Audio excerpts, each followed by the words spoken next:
Hello there. Thank you so much for tuning in to another episode of the TED in Your Head podcast. I'm your host, Ted Moreno. I'm a certified hypnotherapist, a high performance coach, and I'll admit it, someone who has spent a fair amount of time in his life lost in his own head. And I mean, really lost. Like, not only where did the last 20 minutes go, but like, where did the last week go? Type of lost. Not so much anymore, but spent a lot of my time like that. So here's a question I want you to sit with for just a moment.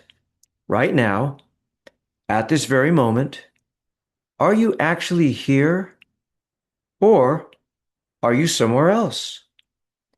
Because here's the thing. Your body is always here. Your body has no choice. It can only exist in the present moment. But your mind can be anywhere and everywhere.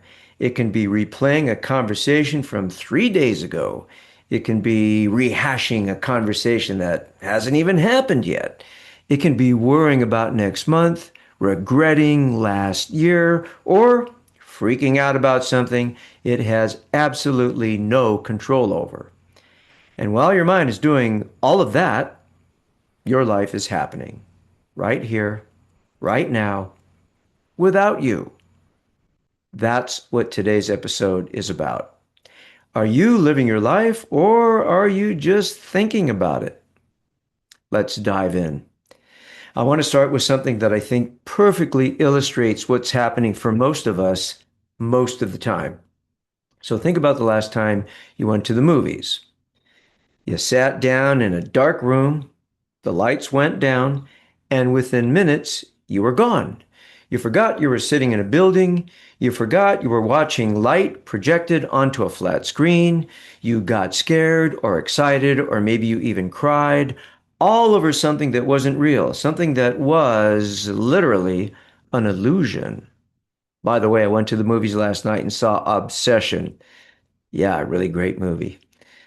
Anyway, that's hypnosis. And it happens to all of us every single day, not at the movies, but in our own minds. Here's what I mean. As a hypnotherapist, I work with people every day who want to be free. Free from anxiety, free from old patterns, free from thoughts and feelings and behaviors that aren't serving them. And what I help them see is that all of those things, every single one of them, exists as the content of the mind. Thoughts, beliefs, worries, stories, memories, all of it. Content. And just like at the movies, we get so hypnotized by the content that we completely forget about the context. We forget that we're the ones watching. We forget that we have a choice. We get so caught up in the movie of our lives that we forget we're the ones sitting in the theater. Now, I want to talk about a book that has genuinely changed my life. I've read it 5 times, and I still find new things in it every time I pick it up. It's called The Power of Now by Eckhart Tolle. I thought his last name was pronounced Tolle, but I actually did a search. It's pronounced Tolle. If you haven't read it, I highly recommend it. And if you have read it, maybe it's time to read it again, The Power of Now. So here's a little background on Tolle. He spent much of his early life in a state of deep depression and anxiety. Then, at the age of 29, he underwent what he describes as an inner transformation, an experience so profound that it completely shifted his relationship with his own mind. He spent several years after that in what he called a state of deep bliss before eventually becoming a spiritual teacher. Now you might be thinking, okay, that sounds nice for Eckhart, but what does that have to do with me? Well, everything. Because what Toll discovered for himself and what he teaches is something that's available to every single one of us. Here's one of my favorite quotes from the book. The primary cause of unhappiness is never the situation, but your thoughts about it. Read that again. Listen to that again. The primary cause of unhappiness is never the situation. It's your thoughts about it. Think about that for a second. How much of your suffering is actually caused by what's happening, and how much is caused by what you're telling yourself about what's happening? And here's the one that really gets me. What a liberation to realize that the voice in my head is not who I am. Who am I then? The one who sees that. End quote. The voice in your head is not who you are. That is one of the most radical and liberating ideas I have ever encountered. Because most of us, most of the time, completely identify with that voice. We think we are our thoughts. We think that because we're thinking something, it must be true. But here's the truth. Most of what we think is theory, opinion, belief, habitual patterns of thinking that we've carried around for so long, we've stopped questioning them. It's a type of programming. You are not your thoughts. You are the one who is aware of your thoughts. And that awareness, that is where your real power lives. I want to give you an image that I find really helpful when things get overwhelming, when we get stuck up in our head. Imagine you're in a canoe on a river. You're paddling hard. You're trying to navigate, trying to avoid the rocks, trying to get where you're going. You're focused on the current, focused on the obstacles, focused on the destination. You're in it. You're fully in it. Now imagine pulling your canoe over to the bank. You step out. You sit on the grass and you just watch the river flow. You're not in it anymore. You're watching it. And from that place on the bank, everything looks different. You can see the whole river. You can see where the rocks are. You can see the current. You can breathe. That's the shift I'm talking about. From being in the river, swept along by every thought, every worry, every drama, to sitting on the bank and just watching it all flow by. Just being the witness. And you know what? The river never stops. Life itself never stops. The thoughts never completely stop. But when you can step back and watch, even for a few moments, everything changes. Bob Dylan wrote in his song, Watching the River Flow, quote, "As long as it does, I'll just sit here and watch the river flow," end quote. There's a wisdom in that. There is a peace in that. The river keeps going, and you don't have to be swept away by it. Now, we want to bring in another teacher whose work has had a big impact on me. I've talked about him in previous podcasts. His name is Jed McKenna. Not his real name, but that's his pen name. Jed is unconventional. He's provocative. He doesn't sugarcoat things. He's not for everyone as a spiritual teacher. And one of his central ideas is this: most people are sleepwalking through their lives. Not metaphorically sleepwalking, actually sleepwalking, going through the motions, reacting to everything, identified with every thought and feeling and story, never stopping to question whether any of it is actually true, never stopping to ask, wait, who is the one experiencing all of this? Jed would say that waking up, really waking up, is the most important thing a human being can do. And waking up means exactly what it sounds like. It means stopping the sleepwalk. It means becoming conscious. It means asking the hard questions about what is real and what is just the content of a conditioned mind. Now, that might sound a little intense, and honestly, Jed can be a little intense, but the core idea is simple and it's powerful. You have the ability to wake up right now in this moment. You don't need to wait for a special experience or a spiritual retreat or years of meditation practice. You just need to stop and look. Okay, so let's talk about this idea of content versus context. Hang in with me here, because I think it's the key to everything we've been discussing today. Content is the stuff of your life. It's the stuff of your mind, your thoughts, your feelings, your beliefs, your story, Your past, your future, your goals, your fears, your identity, all of it content. Always changing, always moving, like the river. Context is the awareness that all of that content arises in. It's the screen that the movie is projected onto. It's the riverbank that holds the river. It's the part of you that's always present, always watching, even when you're not aware of it. Here's a simple example. Take anger. When something happens and we get angry, we have a tendency to say, I am angry. And in that moment, we become the anger. We are completely identified with it. And then we pile it on, right? I shouldn't be angry. Why am I angry? I hate feeling angry. Or I deserve to be angry. I have a right to be angry, which is just more content, more fuel on the fire. But what if instead you said, I'm aware of the feeling of anger arising in me right now? Do you feel the difference? You're no longer the anger, you're the one noticing the anger. You've shifted from content to context, from being lost in the movie to sitting in the theater watching it. And you know as well as I do, sitting in the theater watching it is more fun. Let me back up. Being lost in the movie is more fun than sitting in the theater watching it. And sometimes being angry is more fun than stepping back and saying, oh, watch anger arise, right? Or take fear. I am afraid makes you the fear. But I am aware of the experience of fear. That puts you back in the observer seat, back in the witness seat. And here's what's fascinating. When you stop fighting the feeling and just observe it, it changes. It shifts because all content is transitory. It's always moving, always changing.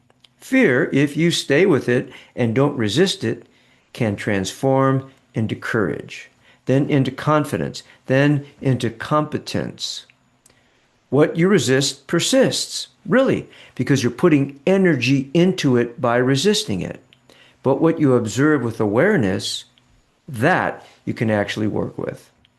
Jim Carrey said something once that I absolutely love. He said, quote, I used to be a guy who was experiencing the universe, but now I feel like the universe experiencing a guy.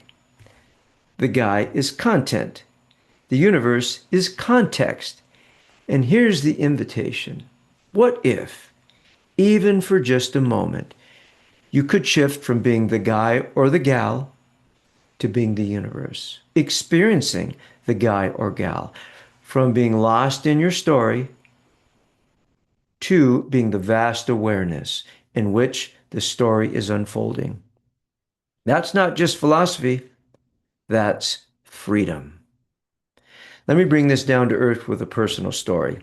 Back in 1987, I was living in Scottsdale, Arizona. I was working as the general manager of a sales team, and I'd been in a serious sales slump for like a couple of weeks. Not a great situation when your job and your salary depends on results. So I walked into work one morning. I admit I had a crappy attitude. My boss took one look at me and he said, and I quote, I can see failure written all over your face, Ted. You have dead eyes. You're not bringing that attitude of despair and negativity in here. Go home and get your head on straight. Get out of here. Go now.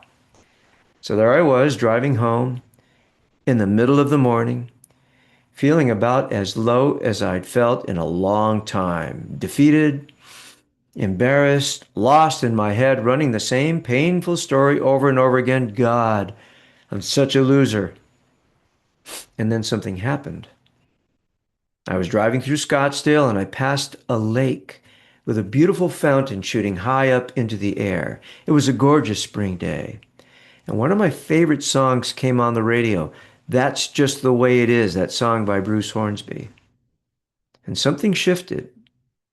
For just a moment, I got out of my head. I looked around and I realized life is actually good right now. The sun is shining. There's a beautiful fountain. My favorite song is playing.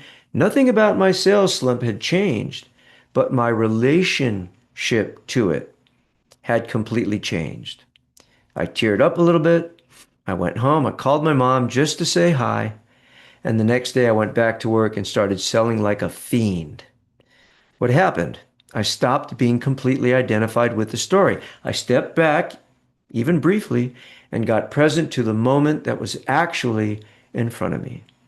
And from that place, I had access to something I didn't have when I was lost in my head. I had access to myself. That's the power of the present moment. It doesn't fix your problems, but it gives you back access to the part of you that can actually deal with them. Okay, so how do we actually do this? How do we step back from the content of our minds and get present to the moment we're actually in? Here's a couple of simple practices that I find genuinely helpful. The first one I call the observer practice. Start noticing your thoughts instead of just thinking them. When you catch yourself spinning out, worrying, replaying, catastrophizing, just name it. Say to yourself, anxiety starting up, or worry movie beginning now, or there I go, starting to catastrophize. You don't have to fix it or fight it. Just notice it. Name it. That simple act of naming what's happening creates a tiny bit of space between you and the thought. And in that space is your freedom. The second one is the candle exercise. This one is simple, yet surprisingly powerful.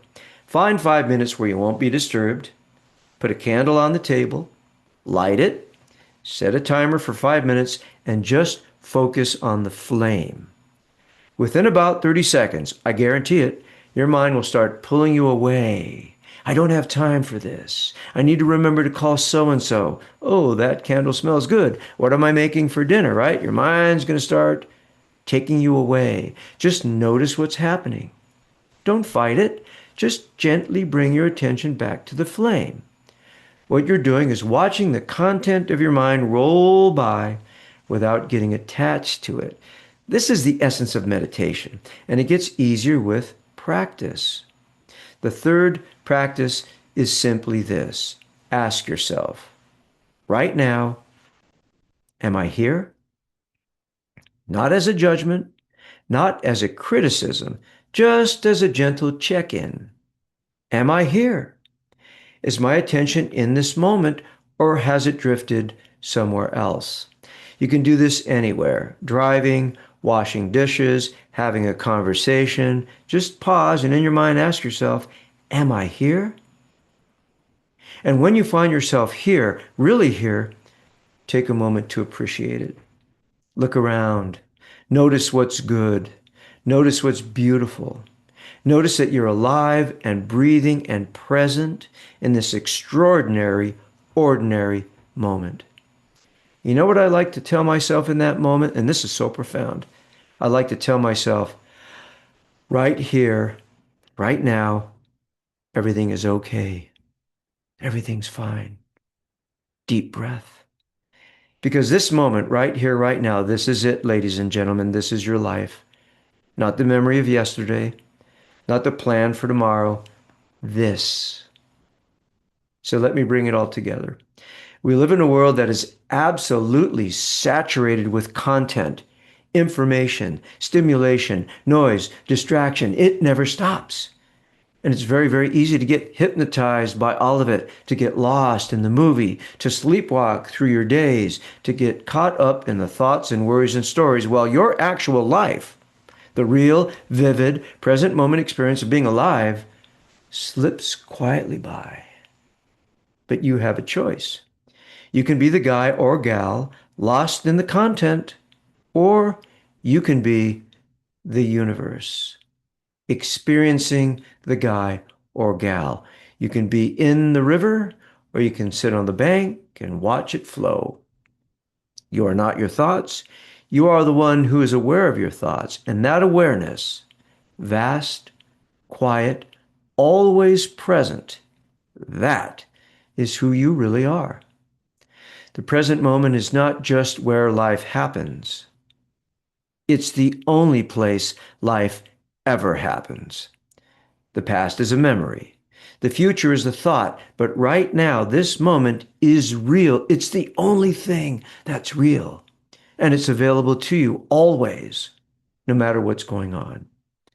So the next time you find yourself lost in your head, and you will, because we all do, just stop, take a breath, look around, and ask yourself, am I living my life right now, or am I just thinking about it? So I'll leave you with these words again from Bob Dylan. This old river keeps on rolling, though, no matter what gets in the way and which way the wind does blow. And as long as it does, I'll just sit here and watch the river flow. Thanks for listening to this episode of TED in Your Head. If today's episode resonated with you, please subscribe, leave a review, and share it with somebody who could use a little more presence in their life. You can find me at tedmoreno.com, where you can read the blog version of this episode at tedmoreno.com/blog. You can also watch this on YouTube @ Ted A. Moreno. I invite you to reach out for a complimentary consultation at tedmoreno.com/contact if you want to have a short consultation and talk about how hypnotherapy may help you get out of your head and into this present moment. So, until next time, remember, your mind is powerful. Use it on purpose and take care of yourself, because the world needs the best version of you. Thanks so much. Talk to you soon. Bye.